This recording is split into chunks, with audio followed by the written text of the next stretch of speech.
Nampenda sana Roho Mtakatifu. Nadhani uliona nimekatisha na sasa hivi nimerudi. Naona Mungu ameamua kutufundisha kwa vitendo. Dakika chache ukirewind nyuma, nafikiri umesikia hizo sauti za mtoto akipiga makelele analia. Mpaka zikanishtua kidogo. Alikuwa anaadhibiwa. Alikuwa anakula mboko kutoka kwa bibi yake. Ukikosa unaadhibiwa. Sababu ni ahadi ya Mungu. Umeelewa nilichomaanisha? Nikwambia usiponielewa leo, utahangaika sana. Utalia sana. Stress utazipata sana.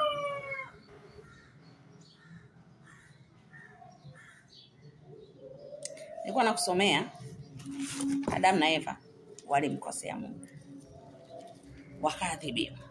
Ni ahadi ya Mungu katika adhabu.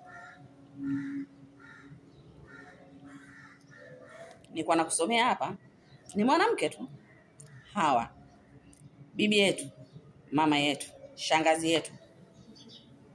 Akamwambia mwanamke, hakika nitakuzidishia uchungu wako na kuzaa kwako kwa utungu utazaa watoto. Na kuzaa kwako kwa utungu utazaa watoto. Nikaanza kufikiria, nikawaza tu. Wanawake kila mwezi tuna mahali tunaripoti. Tuna ada yetu. Halafu kwenye kuripoti kule huwa kuna vimaumivu fulani tunavipata. Vidogo tu.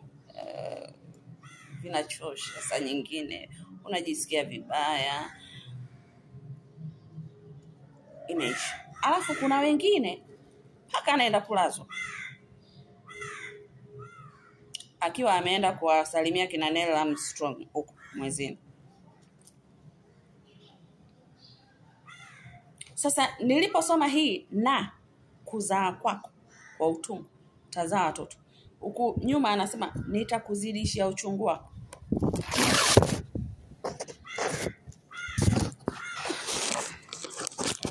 Pepo jamani, pepo leo unanisumbua.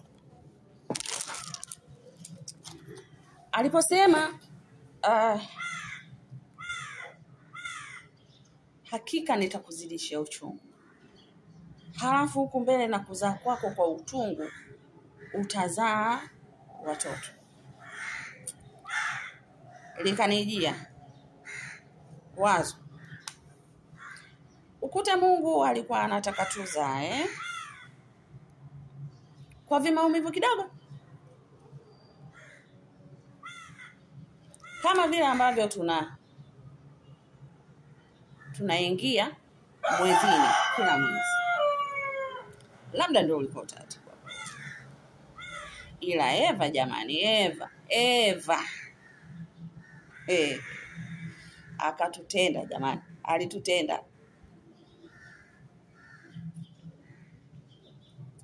Kwa nini nimewaza hivyo? Kwa sababu kuna mahali sikumbuki. Lakini naomba tu usome Biblia jamani, na wewe uwe unapata mwenyewe. Kuna mahali nafikiri kwenye kitabu cha Kutoka, wanawake wa Kiebrania walikuwa tofauti na wanawake wengine. Kauchungu kadogo tu yani kama vile anaenda hedhi. Pap, amezaa. Hawahangaiki. Labda hivyo ndivyo ambavyo Mungu alikuwa amedesign. Lakini angalia mateso tunayopitia wanawake. Wanasema mwanamke anapopata uchungu ni kama amevunjwa mifupa sijui 400 sijui 40 sijui hivi. Sijui unanielewa?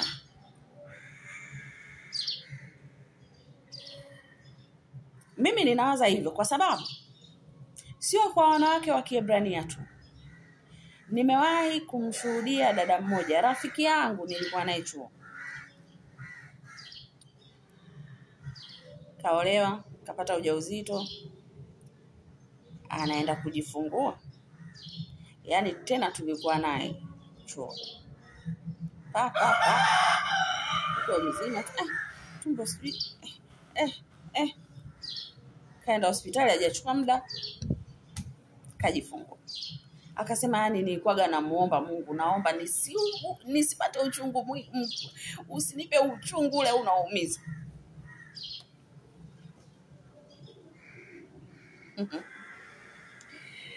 Nikaijaribisha kwangu. Ambia mimi sitaki uchungu kabisa. Nilisema kabisa. Kanitokea cha kunitokea. Sipatagi uchungu.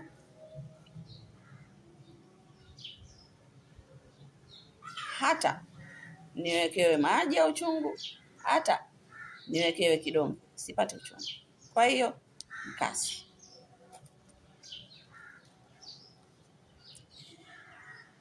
Sijui kama umepata kitu baada ya tukio la huyo mtoto ambaye alikuwa anachapwa kwa sababu amekosa. Sababu ya kwanza ya kwa nini tunapitia maumivu, kwa nini tunapata uchungu, kwa nini ni stress kila siku yanayotunyong'onyesha nafsi zetu, ni ahadi ya Mungu. Kuna mahali anasema, mimi Mungu, neno langu ninalolituma halitanirudia bure mpaka limetimiza maagizo niliyoliagiza. Lakini kuna uwezekana kutoka kwenye uchungu. Hiyo ni topic, nafikiri ni topic ya mwisho kabisa. Endelea kunifuatilia.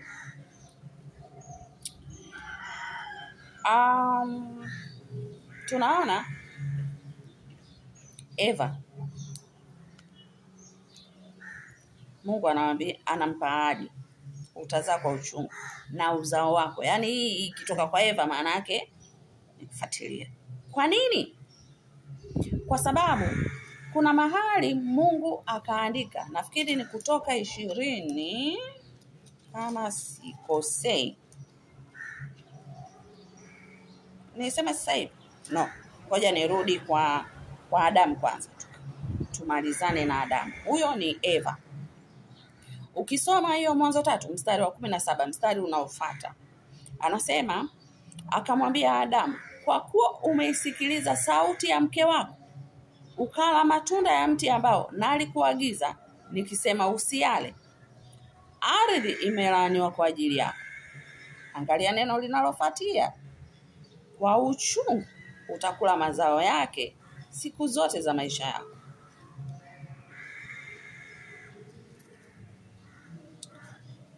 Wanaume tumeumbwa mateso kuhangaika. Si mnaimbaga hivi?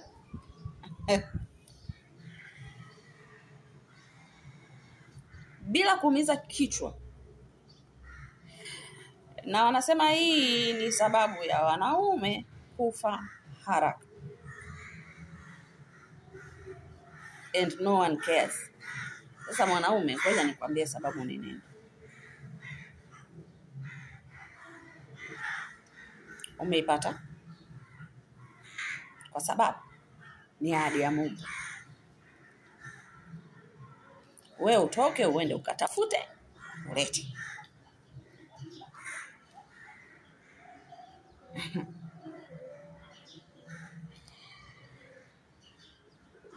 Umeona? Uchungu ni kwa wanawake na kwa wanaume. Ila kila mmoja anateseka kivyake. Uchungu kwa wazee, kwa watoto. Kila mmoja anateseka kivyake. Uchungu kwa waliosoma na kwa wasiosoma. Kila mmoja anateseka kivyake. Uchungu kwa matajiri na kwa maskini. Tunateseka wote. Kwa nini sasa? Kwa nini ni ahadi ya Mungu?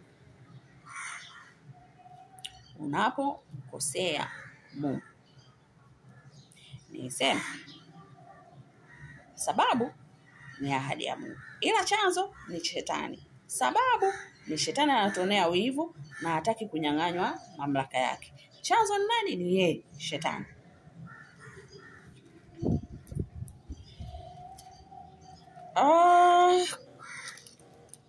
Twende hiyo Kutoka 20.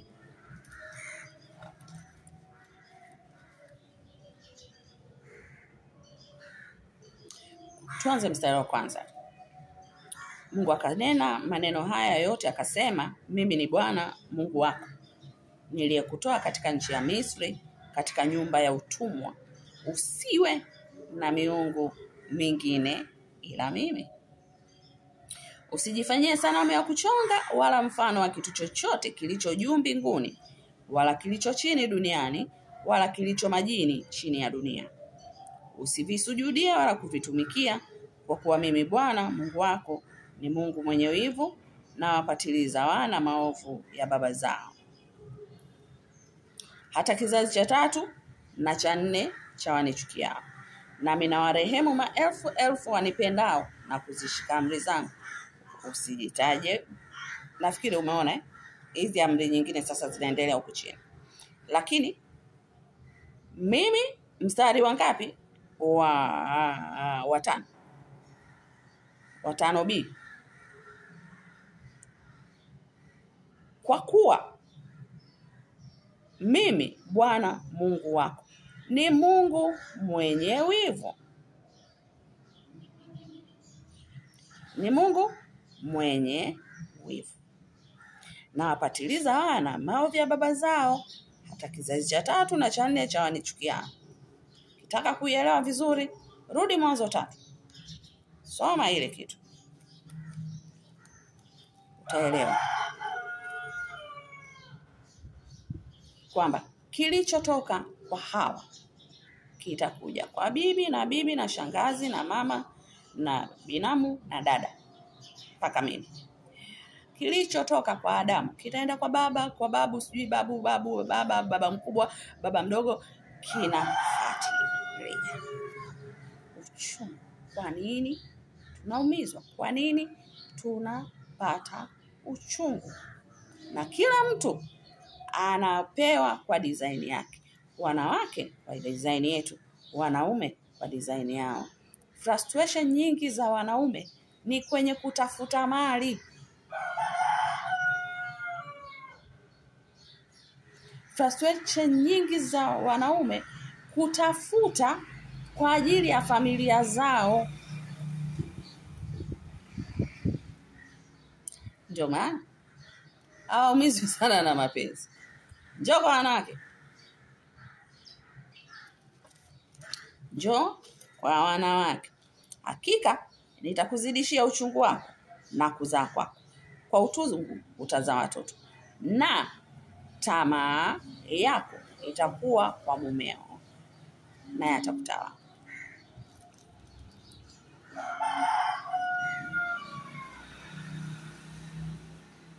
Ushaelewa kwa nini wanawake wanaumizwa sana na mapenzi?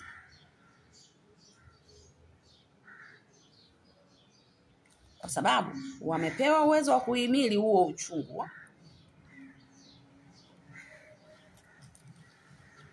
Umesahau kuna mahali Mungu kwenye Waebrania tukaambiwa kwamba kadhalika Mungu hapa jaribu ambalo halina mlango wa kutokea, ambalo hamwezi mkalistahimili, si ndio?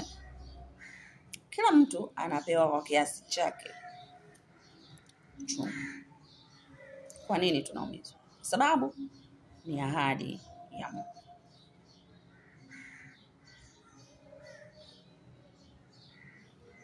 Kwa sababu ni ahadi ya Mungu, katika mrengo upi?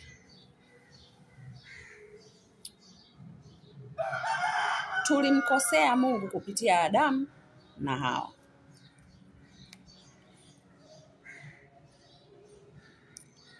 Kwa maana jinsi hii Mungu aliupenda ulimwengu. Kila mtu anapendwa na Mungu. Kila mtu anapendwa na Mungu. Mimi napendwa na Mungu, wewe unapendwa na Mungu, yule anapendwa na Mungu. Lakini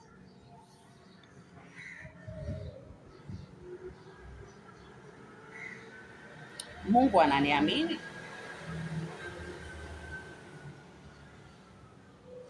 Leo nitakufunulia vitu vingi sana. Wewe ambaye unajiuliza, sasa kwa nini Mungu ameweka sheria? Kwa nini Mungu ameweka amri? Iwe ni amri 10 ama zile amri zote 613 ambazo ziko kwenye kitabu cha Mambo ya Walawi, Kutoka, Kumbukumbu la Torati, kutoka Mwanzo mpaka Ufunuo wa Yohana ni amri na sheria. Why? Kwa nini? Inabidi ujiaminishe kwa Mungu. Anakuamini? Kukupenda ndio atukatai. Anakuamini?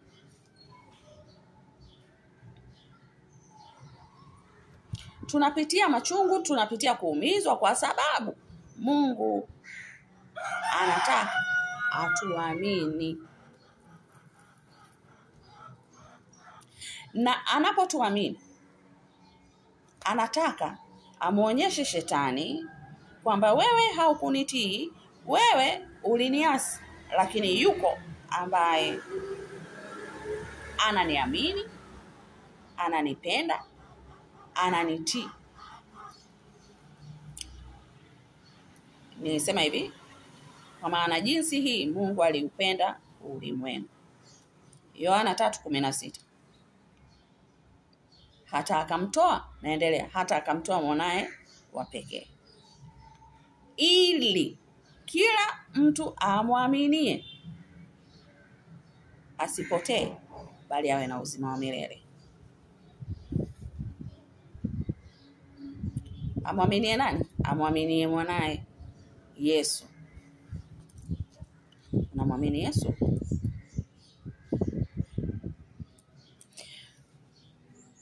Nimekwambia leo nitakupa siri nyingi tu. Kitu ambacho nimekuja kujifunza, kumwamini Yesu sio kumkiri. Unaweza ukamkiri Yesu, ile kwamba nimeokoka. Unaweza ukamkiri Yesu, unaenda kanisani. Unaweza ukamkiri Yesu, unaomba, unafunga, lakini unamwamini? Sasa ili yeye akuamini, inabidi wewe umwamini kwanza. Wewe umwamini. Unamwamini kwamba hata kikatokea kitu chochote, unamwamini? Ni mtihani. It's not easy. Si rahisi.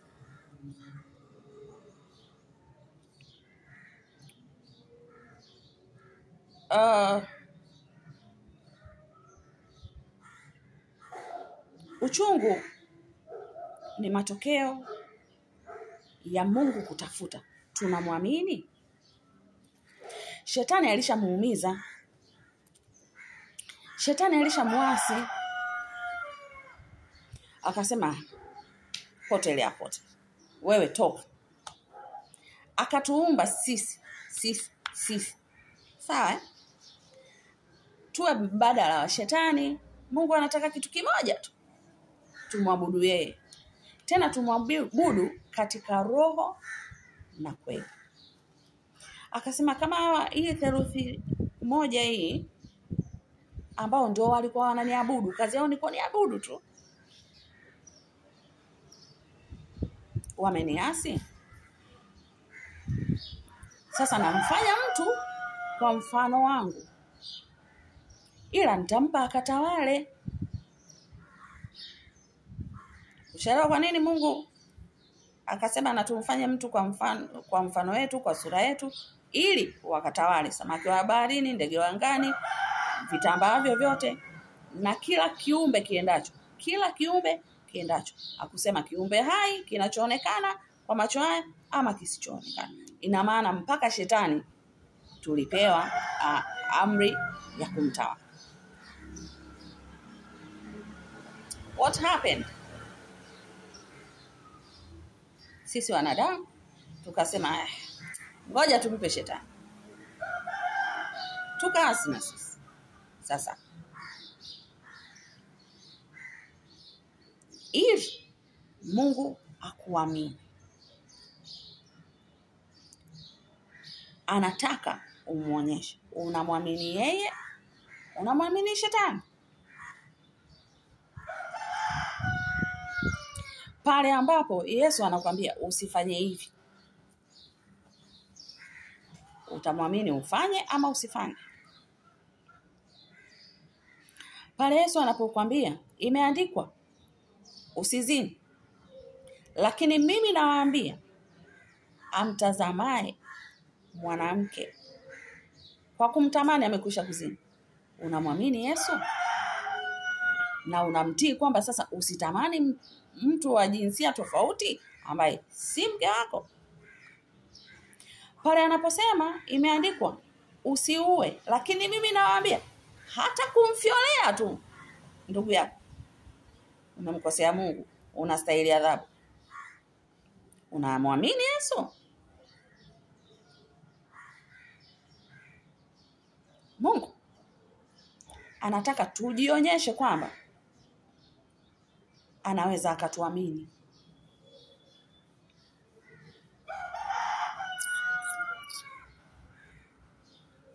Nafikiri unaanza kunielewa.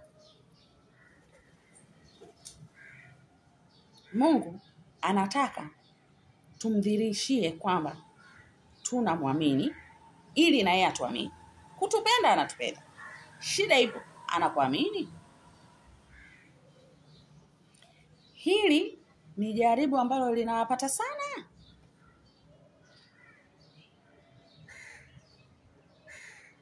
Watu wote. Umemfuata Yesu ama hujamfuata?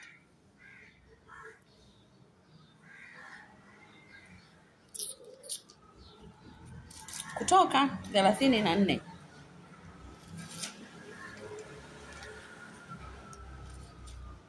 mstari wa 14.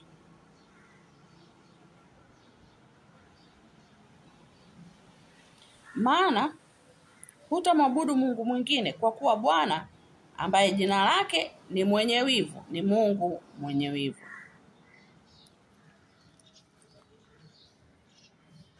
Kitendo cha Adamu na Hawa kumsikiliza nyoka ni kumwabudu. Mungu ameshakwambia hiki hapana. Unapoenda kufanya, manake umetoa authority kwa mkuu mwingine ambaye unamwamini kuliko Mungu na unamtii kuliko Mungu.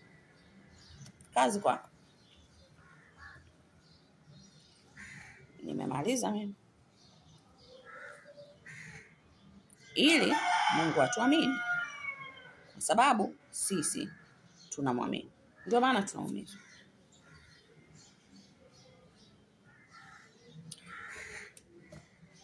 Mambo mengi ambayo nimepata mimi, nimeyapitia,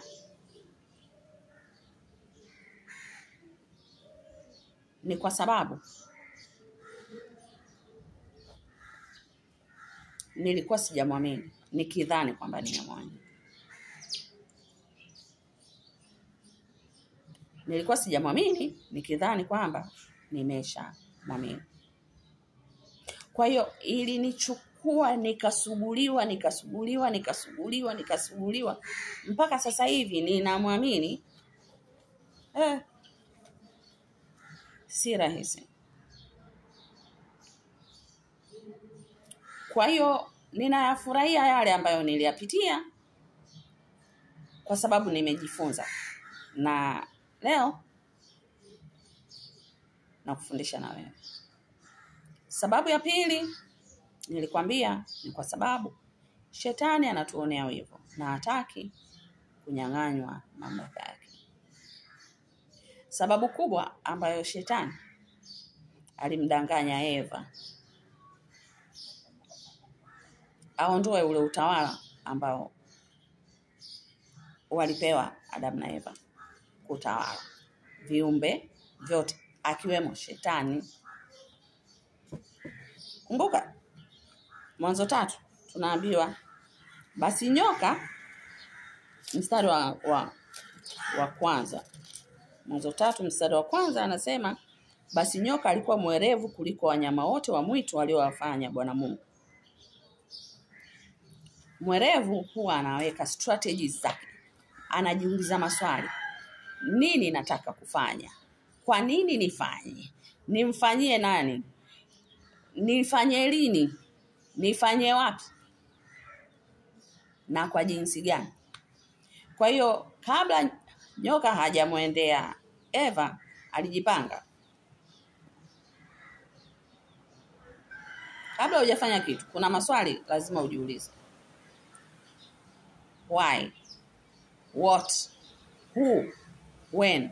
Where? How? Karibu kwenye kila somo nafundisha hii kitu, kwa sababu ni ya muhimu. Tumeshaona kwamba sababu za kwa nini tunaumizwa ambazo ziko mbili, si ndio?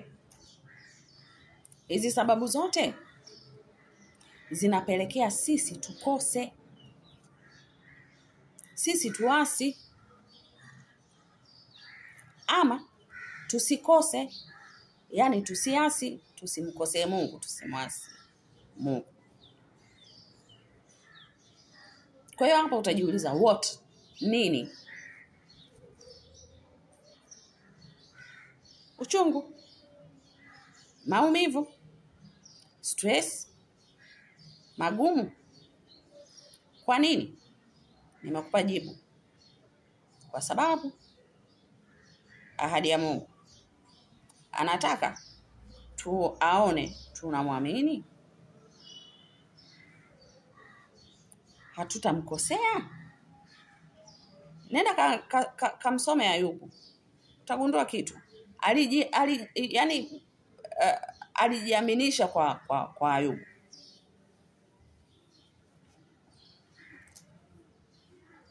Na shetani akamtandika kweli kweli. Na sababu nyingine nimekwambia, shetani anaona wivu. Katolewa juu mbinguni ambako alikuwa anakula raha, kaletwa duniani, bado kaja atawale duniani, unamletea mtu mwingine. Hata ningekuwa mimi, ningehakikisha ninawapa maumivu ambayo hawamwabudu Mungu, maumivu ambayo kila wakati mtu anakaa na stress, maumivu ambayo Mungu hapati nafasi ya kuabudiwa. Uchungu. Unajua kwa nini unapata uchungu? Ngawape ukweli. Unaweza ukamsikia tu hata mtumishi anakwambia, mimi shetani hawezi kunigusa.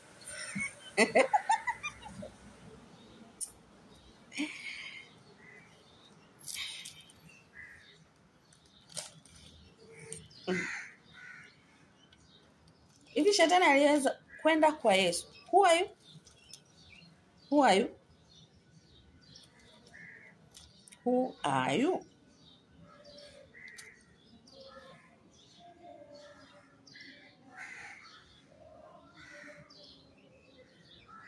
Angalia jaribu la kwanza. Kisha Ibilisi, Mathayo 4 mstari wa 5 na wa 6. Kisha Ibilisi akamchukua mpaka mji mtakatifu, akamweka juu ya kinara cha hekalu, akamwambia, ukiwa ndiwe mwana wa Mungu jitupe chini, kwa maana imeandikwa, atakuagizia malaika zake, na mikononi mwao watakuchukua, usije ukajikwaa mguu wako katika jiwe. Shetani huwa anapita mle ambako Mungu ametamka. Sasa leo nasema au. Shetani anapita mle ambapo Mungu ametamka. Angalia alimkamata vipi Hawa. Eti Mungu amesema? Amesemaje Mungu? Msile. Ameturuhusu miti mingine, mti wa katikati. Wewe ujui. Sasa kasema hivi in a correct way. Ni kweli Mungu alisema, lakini alichokifanya shetani, alifanya kitu inaitwa malinformation ama disinformation. Information zinakuwa za aina 3 ambazo zina makosa. Ya kwanza ni misinformation. Mtu anaweza akaongea kitu hata kudanganya, akapoteza zile information vizuri, lakini hana kusudi la kuumiza, kukuhamu. Muogope mtu ambaye anakufanyia disinformation ama malinformation. Anataka kukuumiza. Ukiangalia hapa, Yesu akamwambia tena, imeandikwa usimjaribu Bwana Mungu wako. Hivi ushajifikiria Yesu angejitupa, ingekwaje? Alafu malaika hawajaji. Angesema Mungu, kumbe muongo.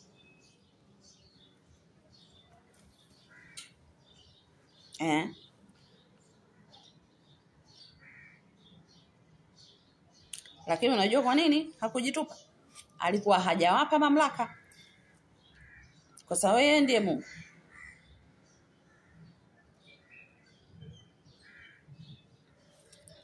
Kwa nini tunaumizwa uchungu? Adui yetu ni shetani. Ndiye anataka kutuumizwa. Mwanzo 3 mstari wa 15, nami nitaweka uadui kati yako na huyo mwanamke, na kati ya uzao wako na uzao wake. Huo utakuponda kichwa na wewe utamponda kisigino. Na adui mmoja, nyoka. Wengine, hello,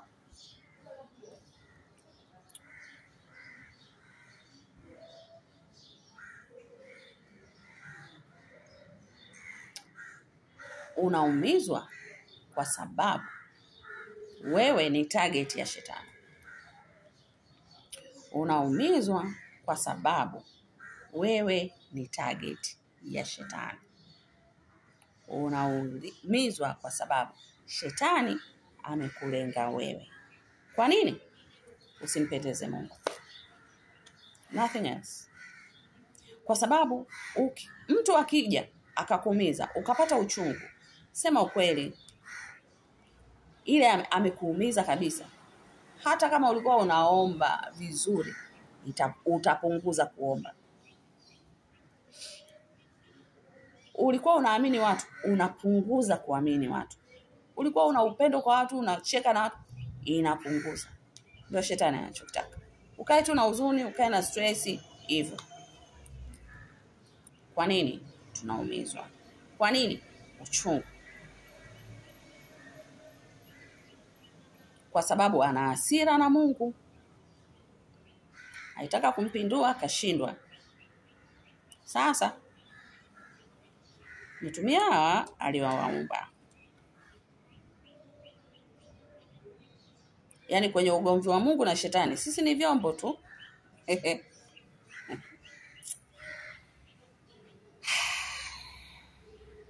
Shetani hawezi kukupenda kwa sababu unamfuata Mungu.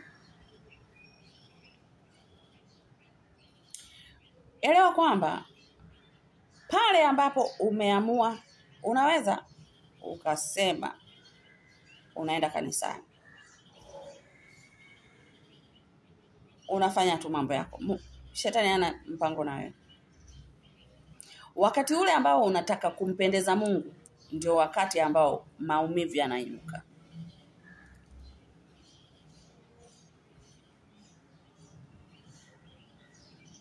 ndio wakati ambapo maumivu yanainuka. Chunguza tu.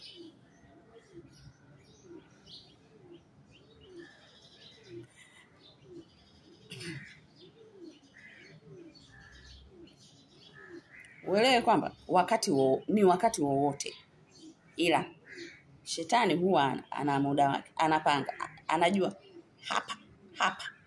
hapa huyu mtu huyu atampendeza Mungu.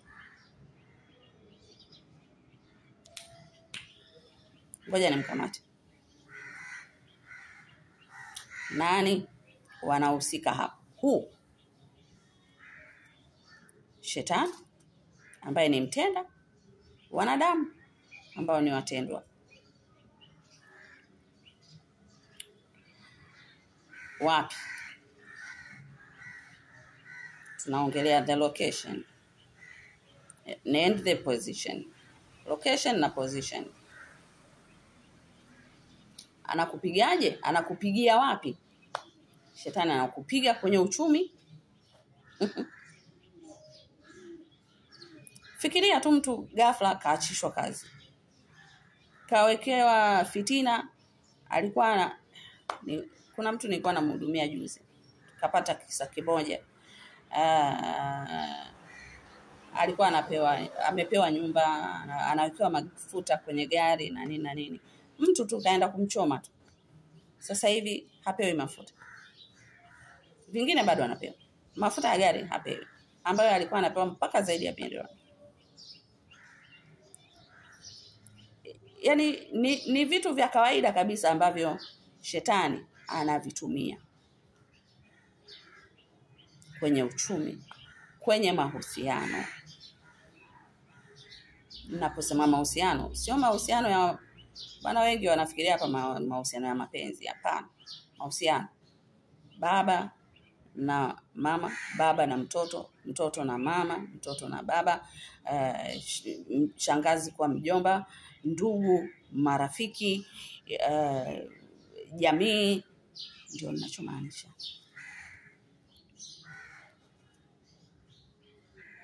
Analenga nini?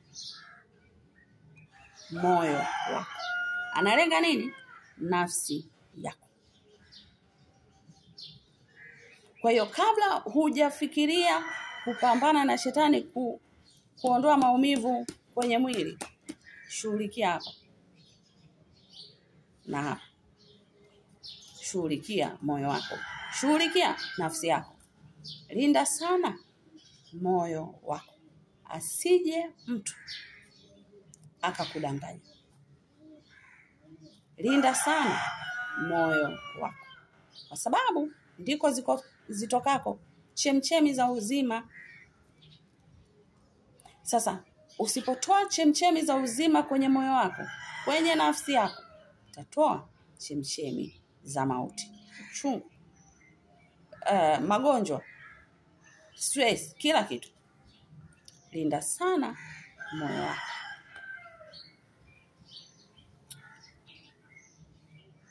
Anatudanganyaje? Kwa uongo. Kwa sababu yeye huyo ni baba wa uongo. Yesu alisema huyo ni baba wa uongo.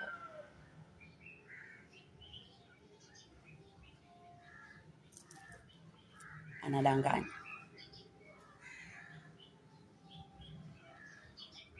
Na anashutumu. Anakudanganya alafu anakushutumu. Wewe huwezi kuwa mtakatifu, alafu ukishafanya anakushutumu. Si unaona? Umeiba, umezini, umempiga watu, umetamani vya watu. Huwezi kuwa mtakatifu. Huwezi. Wewe ni wa motoni tu. Au kupitia uongo anakudanganya, halafu anakushutumu. Huyo ndiye shetani. Umepata kitu? Umeshaelewa kwa nini unaumizwa? Umeelewa kwa nini unaumizwa?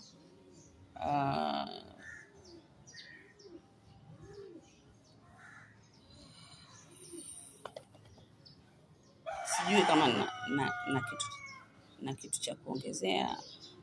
Nafikiri umenielewa zaidi, umenielewa vizuri kwamba chochote ambacho kimekuumiza, haijalishi uliumizwa ukiwa mtoto, haijalishi umeumizwa ukiwa mtu mzima, haijalishi umeumizwa na mzazi ama mtoto ama ndugu ama mwenzi, mpenzi, jamaa, rafiki, serikali, jirani, whoever aliyekuumiza. Sababu, tafuta kati ya hizo sababu mbili. Je, unaadhibiwa? Je, unachapwa? Je, kama yule mtoto hiyo ya kwanza ambayo sababu ni Mungu. Lakini pia, je, ni kwa sababu ya wivu wa shetani anataka usimpendeze Mungu? Tafuta kwa nini? Kwa nini? Yaani hakuna maumivu yasiyo na sababu. Sasa sisi shida yetu tunazitafuta sababu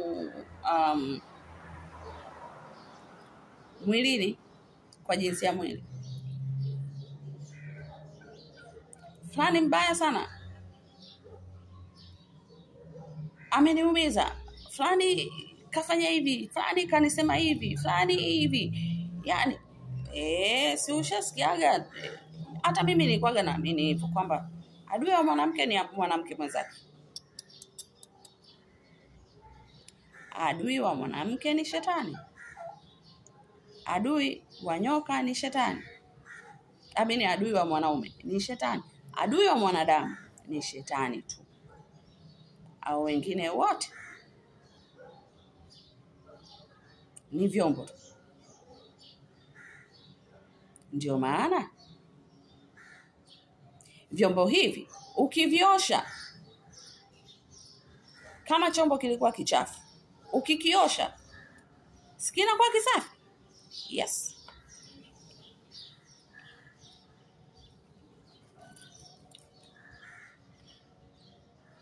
Nikupe mfano wa watu ambao walikuwa vyombo vya shetani alafu wakaja vyombo vya Mungu.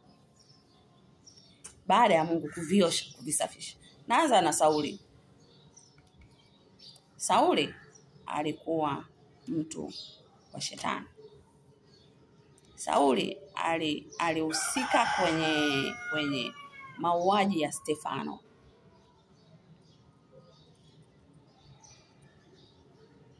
Na alikuwa anaenda kuua watu waliokuwa wanamtangaza Yesu.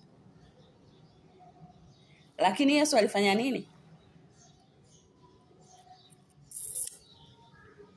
Alifanya nini Yesu? Akiwa njiani Sauli kwenda kuua, Yesu akampiga upofu. Kumpiga upofu, akamwambia wewe unaniudhi. Mimi ni Yesu unayeniudhi. Sasa shetani alikuwa anakutumia na kugeuza. Utanitumikia mimi, nitakutumia mimi.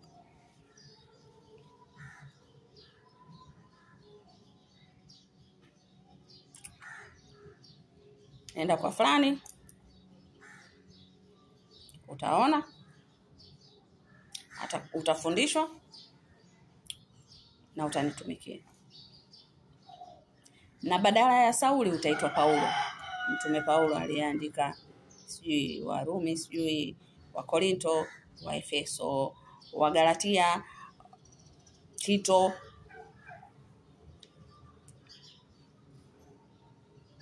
Vipi?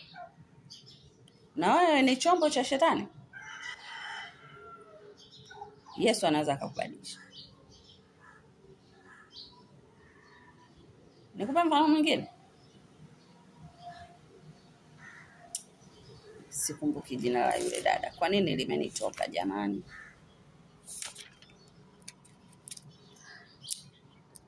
Dada mmoja alikuwa kahaba.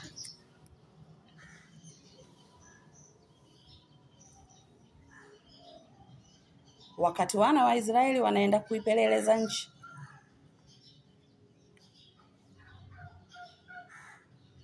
akawapa taarifa za nchi yake. Mungu akamtumia. Baada ya hapo, Israeli wakaweza kukomboa ule mji. Nini kilitokea? Badala ya wale watu wake wameteketezwa, lakini yeye akaingizwa kwenye jamii ya Waisraeli. Mpaka leo uzao wake upo katika jamii ya Waisraeli. Kwa nini jina linapotea jamani? Sikumbuki ni kwa nini.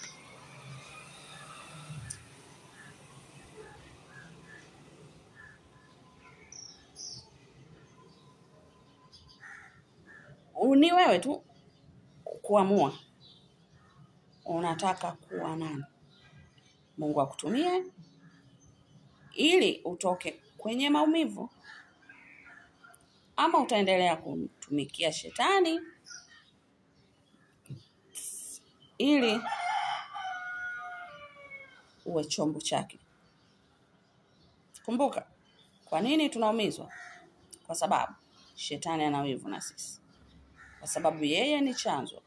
Anataka aabudiwe yeye, anataka asikilizwe yeye, anataka tumtii yeye. Alafu mimi nimeshamwambia shetani, mimi nitakukera tu.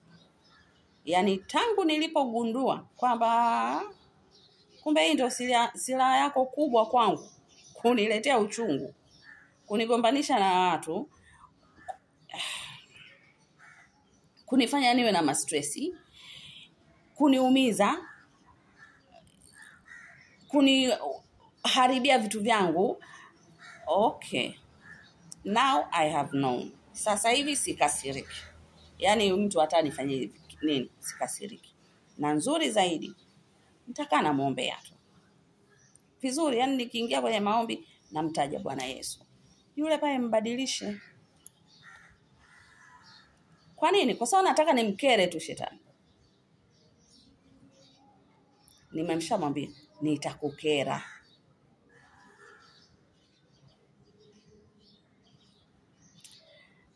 Nimekupa zawadi yangu. Nikirudi nitakupa maandiko mbalimbali ambayo yanahusiana na uchungu kutoka kwenye Biblia.